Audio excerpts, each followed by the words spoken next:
ನಿಮ್ಗೊಂದು ವಿಷಯ ಗೊತ್ತಾ? ನೀವು ಇದನ್ನ ಅಬ್ಸರ್ವ್ ಮಾಡಿರ್ತೀರಾ. ನೀವು ಈ ಪೇರೆಂಟ್ಸಲ್ಲಿ ಒಂದು ಡಿಫರೆನ್ಸನ್ನು ನೀವು ಯಾವಾಗಲೂ ಅಬ್ಸರ್ವ್ ಮಾಡಿರ್ತೀರಾ. ಅದೇನೆಂದರೆ, ತಾಯಿಯಾದವಳು ಮಗನನ್ನ ತುಂಬ ಜಾಸ್ತಿ ಪ್ರೀತಿ ಮಾಡ್ತಾಳೆ, ಮಗಳನ್ನ ಅಷ್ಟೊಂದು ಪ್ರೀತಿ ಮಾಡಲ್ಲ. ಅಂದರೆ ಮಾಡ್ತಾಳೆ, ಆದರೆ ಸ್ವಲ್ಪ ಅವಾಯ್ಡ್ ಮಾಡೋದು ಜಾಸ್ತಿ. ಆದರೆ ಅಪ್ಪ ಆದವರು ಮಗಳನ್ನ ತುಂಬ ಜಾಸ್ತಿ ಪ್ರೀತಿಸ್ತಾರೆ ಮತ್ತು ಮಗನನ್ನ ಸ್ವಲ್ಪ ಅವಾಯ್ಡ್ ಮಾಡ್ತಾರೆ ಮತ್ತು ಅಷ್ಟೊಂದು ಇಂಪಾರ್ಟೆನ್ಸ್ ಕೊಡಲ್ಲ. ಇದರ ಮೂಲ ಕಾರಣವೇನಂತ ನಿಮ್ಗೇನಾದರೂ ಗೊತ್ತಾ? ನನಗೆ ತಿಳಿದಿರೋ ಮಟ್ಟಿಗೆ ಅದನ್ನು ನಾನು ಹೇಳಲು ಪ್ರಯತ್ನಿಸ್ತೀನಿ. ಅದೇನೆಂದರೆ, ಅಮ್ಮನಿಗೆ ಆಲ್ರೆಡಿ ಗೊತ್ತಿರುತ್ತೆ ಮಗಳ ಬಿಹೇವಿಯರ್ ಹೇಗಿರುತ್ತೆ ಅಂತ. ಯಾಕಂದರೆ ಅವಳು ಕೂಡ ಒಂದು ಟೈಮ್ನಲ್ಲಿ ಮಗಳಿಂದ ಅಮ್ಮ ಆಗಿರೋದು. ಅವಳ ಡಾರ್ಕ್ ರಿಯಾಲಿಟಿ ಅಮ್ಮನಿಗೆ ಆಲ್ರೆಡಿ ಗೊತ್ತಿರುತ್ತೆ.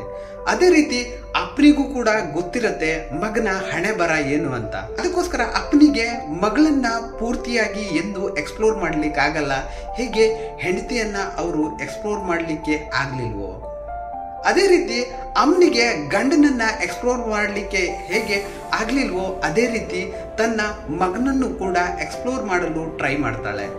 ಆದರೆ ಈ ಪ್ರಾಸೆಸ್ ಕಂಟಿನ್ಯೂಸ್ ಆಗಿ ಇದೇ ರೀತಿಯಾಗಿ ನಡೀತಾ ಇರುತ್ತೆ. ಯಾಕಂದ್ರೆ ಇದು ನಂಬಿಕೆಯ ಪ್ರಶ್ನೆಯಾಗಿರುತ್ತೆ ಅಷ್ಟೇ, ಬಿಟ್ರೆ ಮತ್ತೆ ಯಾವುದೇ ತರದ ಈ ಪ್ರೀತಿಯ ಇಂಪಾರ್ಟೆನ್ಸ್ ಇದರಲ್ಲಿ ಇಲ್ಲ ಅಂತ ನಾನು ಅನ್ಕೋತೀನಿ. ಯಾಕಂದ್ರೆ ಇದು ಪ್ಯೂರ್ ಆಗಿ ಹೇಳೋದಾದ್ರೆ ಇದು ನಂಬಿಕೆಯ ಒಂದು ಟೆಸ್ಟ್ ಆಗಿರುತ್ತೆ ಪೇರೆಂಟ್ಸ್ಗಳಿಗೆ, ಯಾರನ್ನ ನಾನು ನಂಬಲಿ ಯಾರನ್ನ ನಾನು ನಂಬಾರ್ದು ಅಂತ ಅಷ್ಟೇ. ಈ ಇನ್ಫಾರ್ಮೇಶನ್ ವ್ಯಾಲ್ಯೂಬಲ್ ಅಂತ ನಿಮ್ಗೆ ಅನ್ಸಿದ್ರೆ ಕಮೆಂಟ್ ಮೂಲಕ ನಿಮ್ಮ ಅಭಿಪ್ರಾಯಗಳನ್ನ ವ್ಯಕ್ತಪಡಿಸಿ. ಇದರಿಂದ ನನಗೂ ಕೂಡ ಅನ್ಸುತ್ತೆ ಜನರು ಬೇರೆ ಬೇರೆ ರೀತಿಯಲ್ಲಿ ಈ ಪೇರೆಂಟಿಂಗ್ ಪ್ರೀತಿಯನ್ನ ಅವರ ದೃಷ್ಟಿಕೋನದಲ್ಲಿ ಹೇಗೆ ನೋಡ್ತಾರೆ ಅಂತ. ಹಾಗಾದ್ರೆ ಸಿ ಯು ಟುಮಾರೋ.